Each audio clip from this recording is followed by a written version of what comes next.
Assalamualaikum. I am Uruj Zahra, your English language instructor. I hope you all are well. I welcome you at my YouTube channel and इसके साथ ही अगर आप हमारे channel पर नए हैं और अब तक हमारे चैनल को सब्सक्राइब नहीं किया है तो काइंडली सब्सक्राइब आवर चैनल, साथ ही साथ वीडियोस को भी कंप्लीट देखा करें क्योंकि सिर्फ सब्सक्राइब करने से इंग्लिश नहीं आती है। तो this is my recommendation for all you कि अगर आप हमारे चैनल पर नए हैं तो सब्सक्राइब कर लें, वीडियोस को वन बाय वन देखना शुरू करें और आपकी जो भी रिकमेंडेशन हो, जो भी आपका सवाल है वो आप मुझसे आप कमेंट सेक्शन में पूछिए। इसके साथ ही I am really thankful to you because you are watching us from the different region and I love your support, I really need your support. तो आइए जरा डिस्कस करते हैं। आज के सेशन में हम एडवांस वोकैबुलरी की तरफ आए हैं। इंग्लिश जबान सीखने के लिए पहला पिलर होता है अल्फाज सीखना, तो इसलिए आज की वीडियो आपके लिए बहुत हेल्पफुल रहेगी। मेरे पास यहाँ पर कुछ वोकैबुलरी मौजूद है और ये with the help of this vocabulary मैं चाहूंगी कि आप सेंटेंसेस भी बनाएं और सेंटेंसेस की मदद से जो हमें डिफिकल्ट वोकैबुलरी लगेगी हम उसके सेंटेंसेस बनाएंगे। आप मेरे साथ अपना जो नोटबुक है उसको भी अपने साथ रख सकते हैं, जो भी सवाल हो आप अपना नोट डाउन करते रहिएगा। सबसे पहले हम यहाँ पर डिस्कस करते हैं कि इंग्लिश जबान में ये अल्फाज सीखने का क्या कॉन्सेप्ट है। तो अगर मेरे वो तमाम बच्चे जो नए हैं और जिन्होंने अब तक कोई वोकैबुलरी के ऊपर तवज्जो नहीं दी है तो उनके लिए एक बात बताती चलूं कि इंग्लिश जबान को या किसी भी जबान को सीखने का मतलब होता है कि किसी भी जबान के ज्यादा से ज्यादा अल्फाजों का जखीरा आपके पास मौजूद होना, यानी आपके पास जितने ज्यादा एक जबान के अल्फाज मौजूद होंगे आप उतनी जल्दी एक लैंग्वेज को सीख सकते हैं। लेकिन यहाँ पर हर लफ्ज भी आपके काम का नहीं होता और इसलिए मैं यही कोशिश है अपने प्लेटफॉर्म से आपको वो तमाम वर्ड्स दूं जिसकी मदद से आप बेसिक टू एडवांस इंग्लिश सीखें, लेकिन एटलीस्ट वो तमाम फजूल वर्ड्स जिनका आप कोई तरीका नहीं है, जो आप बोले नहीं चाहते हैं, उनको मैं खुद भी नेग्लेक्ट कर देती हूँ। तो इसलिए आपने हमारे साथ कंसिस्टेंसी के साथ बने रहना। सबसे पहले यहाँ पर वर्ड है लिंगर। आपने पहली बार सुना होगा लिंगर, क्योंकि लिंगर एक ऐसा वर्ड है जिसका मतलब है किसी मुकाम पर तवील अरसे रहना। अब ये हमारा फॉर्मल लफ्ज लग रहा है कि किसी मुकाम पर तवील अरसे रहना, लेकिन अगर मैं इसकी बात करूं तो कुछ यूं है, किसी मकाम पर पड़ाव डाल लेना। कहीं पर एहतजाज होता है या कहीं पर कोई जलसा, कोई धरना होता है, वो उस मकाम पर जाकर उस वक्त तक कयाम कर देते हैं जब तक उनके मुतालबात पूरे नहीं होते। तो ऐसे चीज को हम स्टे नहीं कहते, स्टे कहते हैं कहीं पर प्रॉपर प्लानिंग के साथ रुकना। लेकिन कहीं पर आप गए और अनएक्सपेक्टेडली आपने कहा कि हमें अब यहाँ पर रुकना चाहिए, चाहे वो जरूरत है चाहे आपको अच्छा लगा, इस बिहाव पर जो रुकने का अमल होता है इसको हम कहते हैं लिंगर। इसका अगर मैं इसकी वजाहत करूं तो एक सेंटेंस में बताती हूँ। पास्ट में जब भी हम पास्ट वोकैबुलरी की बात करते हैं तो ज्यादातर ईडी फॉर्म से पास्ट बन जाता है। फॉर एग्जाम्पल मैं यहाँ पर कह रही हूँ they lingered in the hilly areas. Hilly areas कहते हैं पहाड़ी इलाके को, HILLY हिली, हिली एरियाज पहाड़ी इलाके। दे लिंगर्ड इन हिली एरियाज के उन लोगों ने पहाड़ी इलाकों में कयाम किया। For example I don't want to linger anywhere, मैं कहीं पर भी जाकर पड़ाव नहीं डालना चाहती हूँ। पड़ाव डालना यानी कहीं पर भी रुकना। इसके बाद हम बात करते हैं लेम एक्सक्यूजेस। लेम एक्सक्यूजेस का मतलब होता है झूठे बहाने। लेकिन अगर मैं कहती हूँ झूठे बहाने बनाना तो इसके लिए आपको यहाँ पर एक वर्ब ऐड करना होगा जिसका मतलब होगा मेक। मेक लेम एक्सक्यूजेस का मतलब है झूठे बहाने बनाना। दरअसल लेम का मतलब होता है इंग्लिश में लंगड़ा। ऐसा इंसान जो एक पैर से माजूर हो उसको हम लेम कहते हैं। तो झूठे बहाने का सेंस ऑलमोस्ट यही आ रहा है कि झूठे बहाने, लेकिन अगर मैं कहूँ झूठे बहाने बनाना तो लेम एक्सक्यूजेस, मेक लेम एक्सक्यूजेस। इसके बाद है कसम खाना। कसम खाने को हम कहते हैं स्वेयर। इसको पढ़ा जाता है swear, I swear, I swear, मैं कसम खाती हूँ। अब आप इसको कैसे भी कह सकते हैं, मैंने कहा कि तुम्हें कसम खाने की जरूरत नहीं है, you don't need to swear, you don't need to swear, तुम्हें कसम खाने की जरूरत नहीं है। जिम्मेदारियां पूरी करना, पूरी करने के लिए मेरे पास वोकैबुलरी मौजूद है फुलफिल। तो जिम्मेदारियों को हम रिस्पॉन्सिबिलिटीज कहते हैं।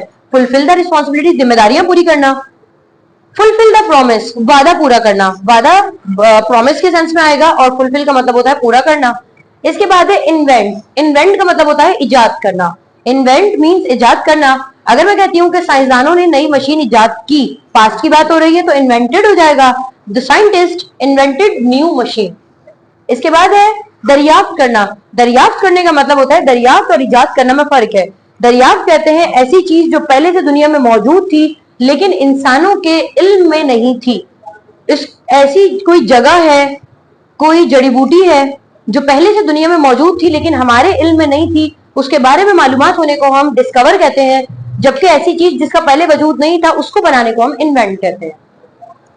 इसके बाद हम बात करते हैं अगले सेशन में अवॉइड, अवॉइड या एब्सटेन दोनों का मतलब होता है बचना, परहेज करना, छोड़ देना या तर्क कर देना, किसी चीज को छोड़ देना। मैंने कहा भाई मैंने अपने बुरे आदतें छोड़ दी, आई अवॉइड। अच्छा, मैं अगर इसको यूं कहती हूँ कि मैंने अपनी बुरी आदतें छोड़ दी, पास्ट का जुमला आ जाएगा तो अवॉइड आ जाएगा। अवॉइडेड में आई अवॉइडेड माई बैड हैबिट्स।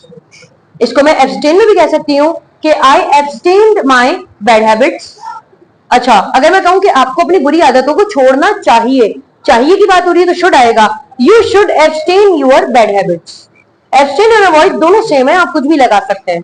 इसके बाद है डिमोलिश। डिमोलिश का मतलब होता है मकान वगैरह गिराना। बहुत आसान था, आपको पता होगा डिमोलिश का मतलब होता है मकान गिराना।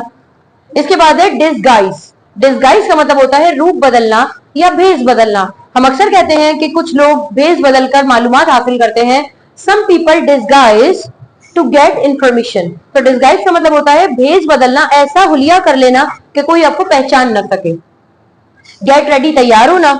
इसके बाद है मेक फन। मेक फन का मतलब होता है मजाक उड़ाना। ये वाला मेक फन दोस्तों वाला मेक फन नहीं है कि हम दोस्तों के साथ बैठ के मजाक करते हैं, उसको हम मेक फन नहीं कहते हैं। ये होता है किसी की जात पर मजाक करने को हम मेक फन कहते हैं। इसके बाद हंसने को हम लाभ कहते हैं, आपको पता होगा ऑलरेडी। स्टॉक, स्टॉक में एल हमारा साइलेंट है, इसको हम पढ़ते हैं स्टॉक। इसका मतलब होता है किसी इंसान का छुप कर पीछा करना, पीछा करना या छुप कर पीछा करना। अब ये ऑन सोशल मीडिया प्लेटफॉर्म पर भी होता है और वैसे भी होता है फिजिकली भी। तो स्टॉक मीन्स होता है किसी का पीछा करना।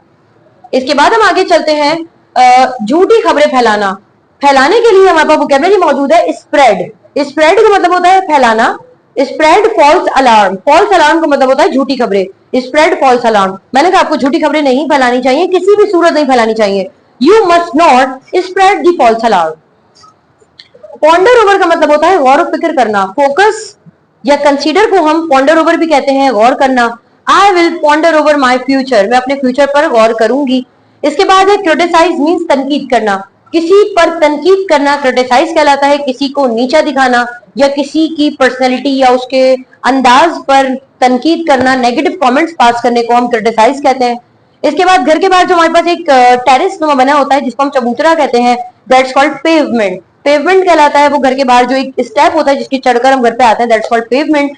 इसके बाद है इम्प्रूव। इम्प्रूव बेहतर बनाना, अपने आप को बेहतर बनाना, हालात को बनाना, मुल्क को बनाना, किसी भी चीज को बेहतर बनाने को हम इम्प्रूव कहते हैं। इसके बाद है पास दबक। पास दबक का मतलब होता है अपनी जिम्मेदारी दूसरों के सर डाल देना, पास दबक। फॉर एग्जाम्पल, आपको दूसरों पर जिम्मेदारियां नहीं डालनी चाहिए, you should not pass the buck. Call off, मंसूख करना, किसी चीज को कैंसिल कर देना, कॉल ऑफ कहलाता है। एंड आखिरी है डिनाई। डिनाई का मतलब होता है इनकार करना। मैंने कहा आप मेरी बात का इनकार कर देते हैं, प्रेजेंट सिंपल आएगा, यू डिनाई माई वर्ड्स। आपने मेरी बात का इनकार कर दिया था, यू डिनाइड माई वर्ड्स। मैं आपकी बात का इनकार कर दूंगी, आई विल डिनाई यू। या तो वर्ड्स भी कह सकते हैं या डायरेक्टली आप ये भी कह सकते हैं, आई विल डिनाई यू। तो आई होप आपको ये वोकैबुलरी समझ आई है। अगर आपका कोई भी सवाल है आप कमेंट सेक्शन में पूछ सकते हैं। इसके साथ ही मुझे इजाजत दीजिए, आपसे दोबारा मुलाकात होगी एक नई वीडियो में। तब तक के लिए अपना बहुत ख्याल रखिएगा। अल्लाह हाफिज।